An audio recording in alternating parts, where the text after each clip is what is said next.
Good afternoon. I'm back. I am back. I came back on to do a question and answer session because I had some people send me some direct messages about real estate. Now, of course, you guys know I do provide a lot of real estate content. So a lot of information that you may hear may not be necessarily new if you've been following me for quite some time. I do have new followers and people that have not been following me. And also each week we have people that reach out for referrals all the way up to first time home buyers or people who are young, who have no experience in real estate at all. So I really appreciate the opportunity to be able to share as much information that I can to the community. As we all know, that's what I'm here for. Buy, sell, investing.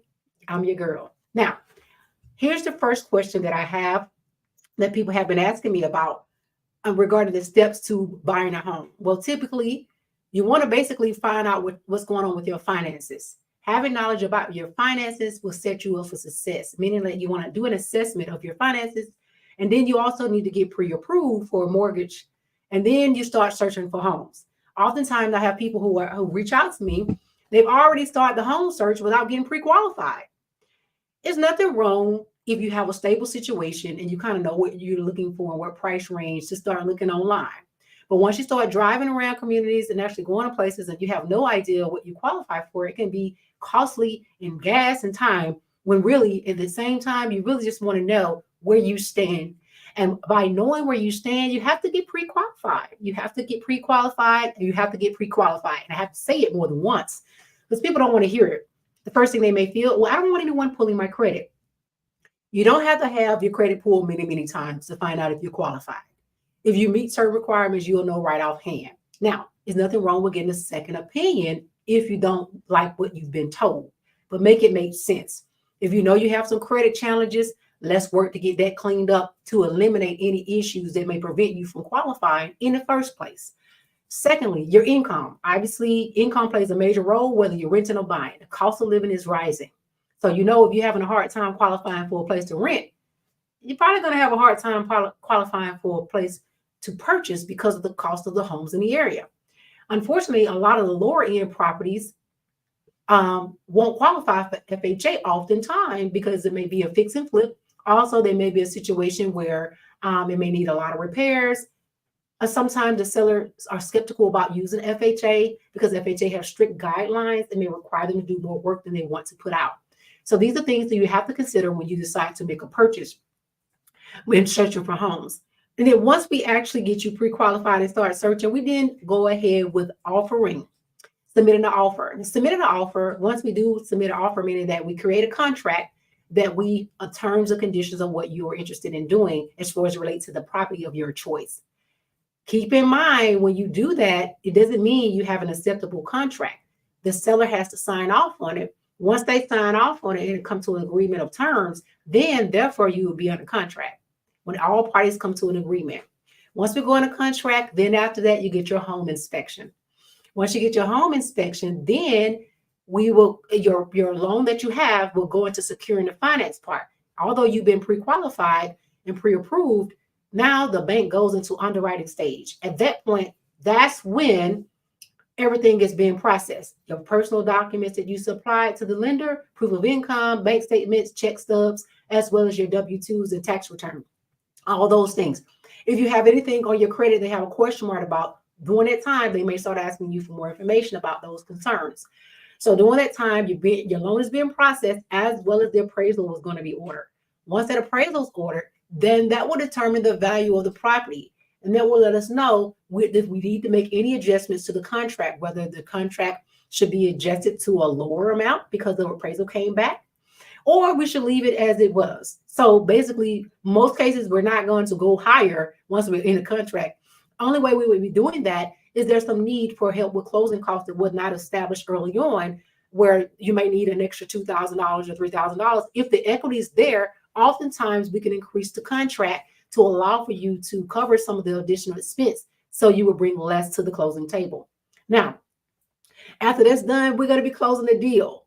That's when we'll be getting ready to go to the closing table. At that closing table, after you've done your inspections and you're okay with the inspection and you're okay with the terms of the inspection with agreement between you and the seller, we go to the closing table.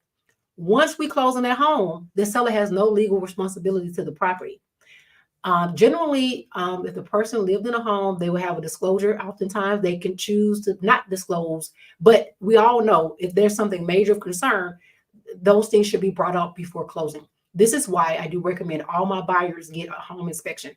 If you do not get a home inspection, then you do not know what you're going into. Even if the house looks great and has been completely remodeled, there is nothing wrong with having an inspection. What I typically like about an inspection, even on new construction, it gives you the outline of the property and you kind of know all about the everything that's going on with the home. Even a little small crack outside may be placed on every report. And it's funny because oftentimes I laugh because no one's typically going to fix a small crack in the concrete on the driveway. But those are things that come up. However, if it's a new construction, they will go in, make adjustments if there's a crack in the concrete. I've seen it happen. When you're doing a resale, the house is settled, you're going to see some things on there that they're not going to fix. The thing is, having knowledge of these things help you to see overall what kind of condition my home is before I actually move in. That eliminates a lot of back and forth or concern, and it stops you from having to be not knowing exactly what you're getting into. Keep in mind, whether you buy a new home or old home, within a few months, things could happen. It can be something that wasn't known about. A leak could happen. It can be a leak in the roof, a leak in the ceiling. A pipe could bust. If there's a freezer in the community, it's oftentimes when you're in areas where it gets really cold, there's certain guidelines that you have to take to prevent pipes from busting. I've had a situation where on the day of closing, after the person had already gotten an inspection and everything was fine, when we went to closing and the tenant closed, and not tenant, the buyer closed and went to the property and stepped down into the living room, it was water everywhere. Water was everywhere. And one reason why is because a pipe had busted. So if a pipe bust is limited to what could happen, and that can happen because of the weather freezing. So these are things that is beyond control, and generally the insurance company will handle that. The next question is, people ask me all the time, how do I determine the value of my home? Home value can be estimated through comparable sales in the area, professional appraisals, and evaluation tools. Now, when we do an evaluation of the property, if you're working with an agent, the first thing they're going to be looking at is the location. That plays a major role in the appraised value, as well as the condition of the property, the size, the market trends, what's going on in your area. There is not a one size fits all. We do know that there's many sites that provide details, Zillow, Realtor.com, Homes.com. All that may provide a kind of estimate about what your home can sell for. As professionals, we pay for tools to help us to be able to get guidance on how we can rate a property or market a property or determine an analysis of what it should sell for. Basically, it all boils down to what a buyer is willing to pay. In some cases, buyers will pay more if they're truly interested in the property, even if it doesn't appraise at that. Not everybody even gets an appraisal. You normally get an appraisal when you are interested in buying a home and having a loan, but I have cash buyers who don't pay for an appraisal. They're not concerned about that. As long as the analysis is clear, it is not way overpriced compared to what's going on in the market, they are satisfied. It benefits the buyer to have an appraisal done so they can know exactly what they're going into, and especially if it's a question mark, if they're paying too much for the property. Sellers benefit because they want to make sure they actually get the value of their home, because you just really don't know. When you're selling your home, you only have an estimate. Anytime somebody provided anything to you, it's only an estimate. Now, an appraisal who is hired, who's a professional who does exactly that, provides the value of the homes in the community, they're getting paid for that. So they're going to give you exact what it appraised for they're supposed to. And I've seen cases where appraisal just put the amount of what the contract's for. And we know that because there were no comps in the area. So it gets a little sticky when dealing with homes that are in areas that do not have any recent sales, because really it's hard to determine a value, and they can only go by the condition of the home, the location, and the recent sales. So it all plays, and the size, square footage plays a major role as well. Of course, if you have a new older home that you haven't done any upgrades to in 20 years, I mean, that plays a role as well. Versus someone who has an older home who went in and redid the floors, new roof, new plumbing, electrical. All these things play a role in the quality of the home as well as what somebody wants to pay for it. And so another question that people ask me is what the difference between a buyer's agent and a seller's agent. Now, first and foremost, a buyer's agent represents the buyer's interest in a transaction, helping them to find a property and negotiate offers. They're only working on behalf of that buyer. A seller agent which is a listing agent, represents the seller, focusing on marketing the property and securing the best price for that seller. When you have a professional that represents you, they're working for you and not the other party. The common goal, though, is to make sure everybody's satisfied and we all get the deal closed. The goal is to make sure if you're representing the buyer's happy with what you guys come to terms with as far as the negotiation stage, if you're able to negotiate at all. Then the seller is, also responding to what the buyer is asking or providing to the seller, what the agreement of terms is going to be. All this plays a major role. There's no one size fits all when it comes down to purchasing a real estate transaction. There are often times that the agent who is a listing agent may also assist with the buyer with the sale of the transaction. That doesn't mean she's representing the buyer. It really depends on whether or not she has a dual agency agreement as it relates to that. Now, the buyer's agent may also be a listing agent. She may have buyers that she's been working with, and she has a listing that she wants to sell to a buyer that she also has been representing. There could be a conflict of interest, but it has to be disclosed by all parties, and all parties will come to an agreement that is acceptable. It's not something that automatically happens and everybody agree to it. And sometimes it can be a little tricky because the seller may feel like you're working for the buyer, or the buyer may feel like you're working for the seller, but you actually kind of like working for both. At the end of the day, you have your due diligence for each client, and privacy is important. Personal information should not be disclosed unless the seller have agreed to allow you to disclose certain things to the buyer. That same thing goes with the seller, the buyer's agent. She is not to disclose anything without the buyer's permission. As it relates to how much you should budget for closing costs, this question comes up often.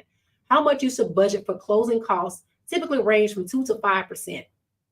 When I first started doing real estate, I just automatically assumed that, it was a flat amount. Even on lower end properties, I was thinking like, oh, it's only going to be 3%, or just, so I'm thinking on a $100,000 home, they only need $3,000. That is not the case. I found out quickly that a $100,000 home, your closing cost still can is average about $6,000 or $7,000. Okay, and it really depends on the lender and the loan product that you're going with. There's not a fixed amount there. That's why it's a range. And once you actually get the contract or discuss with the lender, they will be able to tell you what your closing cost is. And your agent that's representing you will give you an estimate of where you are in that range. I always shoot for at least 3% or, somewhere close to it, because it saves you from having not understanding. There are times where people have paid more, because it also depends on the type of loan product that you're going with. And if you're getting down payment assistance, what they're expecting you to bring to the table along with the down payment and the closing costs, it's a lot of things that you have to consider as it relates to the purchase of a home. Whether you're buying an investment property or whether you're buying a primary residence, the fees vary. But typically, it will be anywhere from 2 to 5% of the purchase price that you need to have for closing costs. This includes fees for the appraisal, the inspections, the title insurance, and other necessary expenses.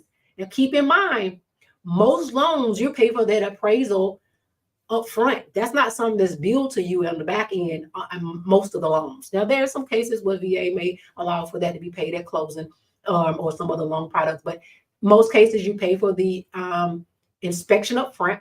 So inspection nowadays is not cheap. Not everybody's charging $300 for an inspection. It's a range. It's not a one size fits all, because we have to think about the square footage of the property. The square footage will determine a lot. So if you ask me if you ask an inspector to inspect your property and it's a $2,000 square foot, 2,000 square foot, it may cost you less versus a $6,000, 5,000 square foot property. So the more square footage, then the more you pay. That's what I'm trying to say. I get tongue tied there thinking about dollars. I'm thinking about dollar amount versus the actual square footage amount. But the bottom line, you get what I'm trying to say here.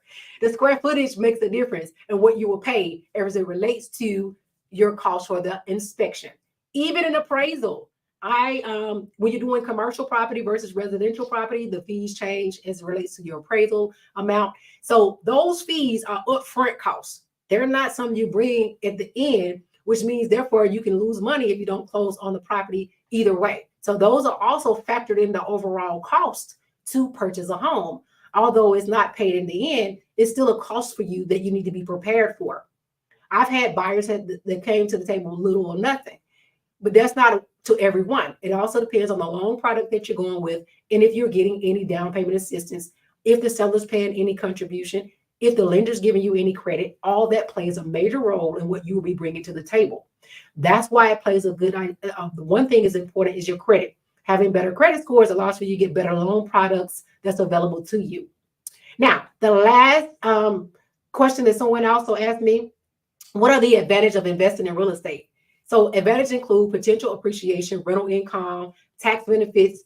You can also build your portfolio of different types of real estate. So real estate can provide a long-term stability. A lot of people are taking money from their 401k and retirement to invest in real estate so they can get residual income and more sustainable income from that versus leaving it in their retirement funds. Now, there are pros and cons on either side, whether you choose to roll that money into an investment property or you choose to leave it in your 401k or your retirement. There are pros and cons either way. You have to determine what is beneficial to you and what you're willing to put in, because being a property owner, there's responsibility that comes into play with that. There's maintenance that comes into play with that. There's things that involve with the market. It has ups and downs. Find a quality tenant. Making sure you purchase in a good neighborhood allows for you to keep that residual income and keep it rented. Now, the last question on here that someone had provided is, how can I improve my credit score before applying for a mortgage? Now, we have the credit repair program. We do one-time free analysis to kind of see where you are. And if you don't get a free analysis from us, you should never pay anybody to work on your credit if they can't do a review with you to find out what the problem is. What is it you're working on? What are your needs are? And if you're looking at your reports yourself, you cannot just analyze your credit score. You actually need to be looking at the reports. I cannot stress the time and time that I talk with a customer who's been paying for reports online on the subscription site, and they have not even reviewed the reports. And how I know this, when I log in their account, the last time it's been refreshed was last year, which means that when you pay for a subscription, it may not automatically update the report for you because they don't know when you want to do your follow-up on there. It allows for you to update the reports yourself, which therefore you have to click on refresh on most of these sites so they can give you the latest update once that time has come for your subscription each month. Now, if you're not updating, refreshing those reports, it's going to be outdated and old. Even the scores are going to be from last year, last month, or months ago. You have to refresh the reports to be able to know what's actually reporting.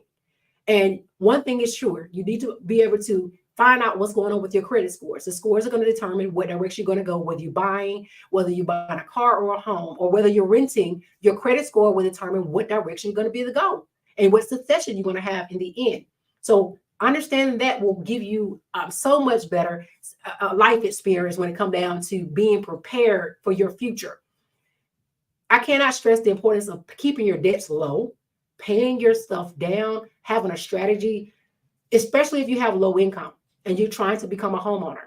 You can become a homeowner even with lower income, but it's all based on your debt to income ratio.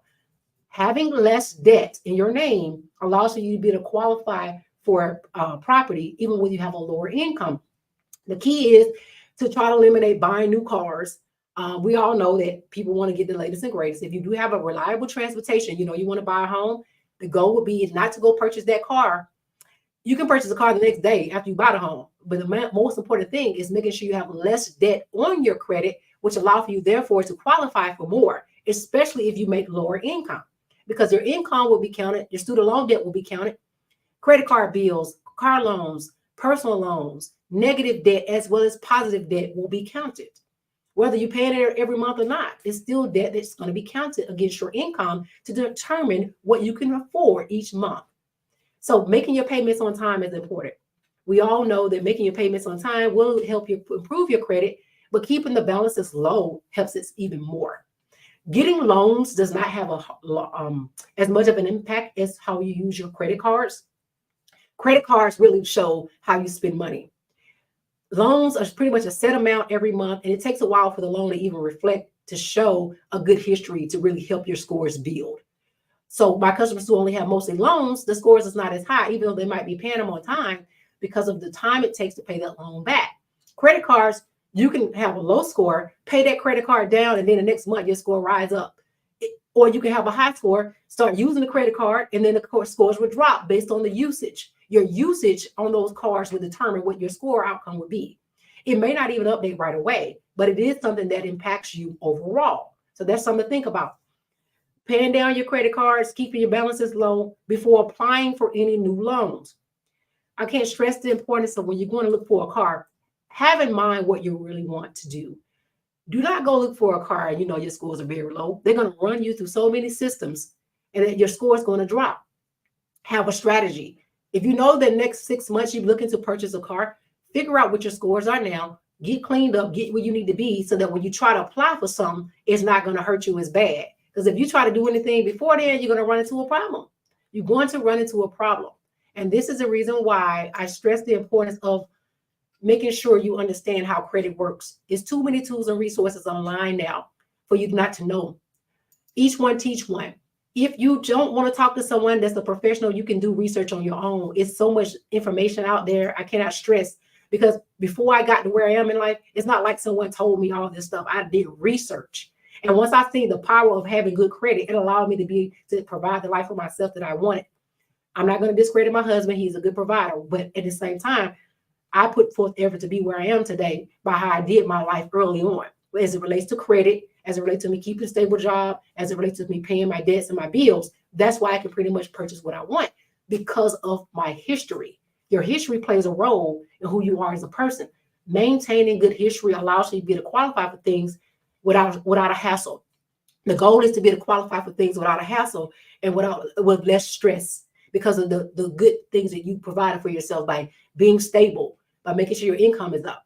So anyway, that's going to be it for today. I had a long day. It's 2 videos it's going to post. The question and answer session will be posted on the pages, as well as you can go back and listen and review. I will be posting reels for this. I'm looking forward to helping you guys. If you have any questions, send me a direct message. Have a great day.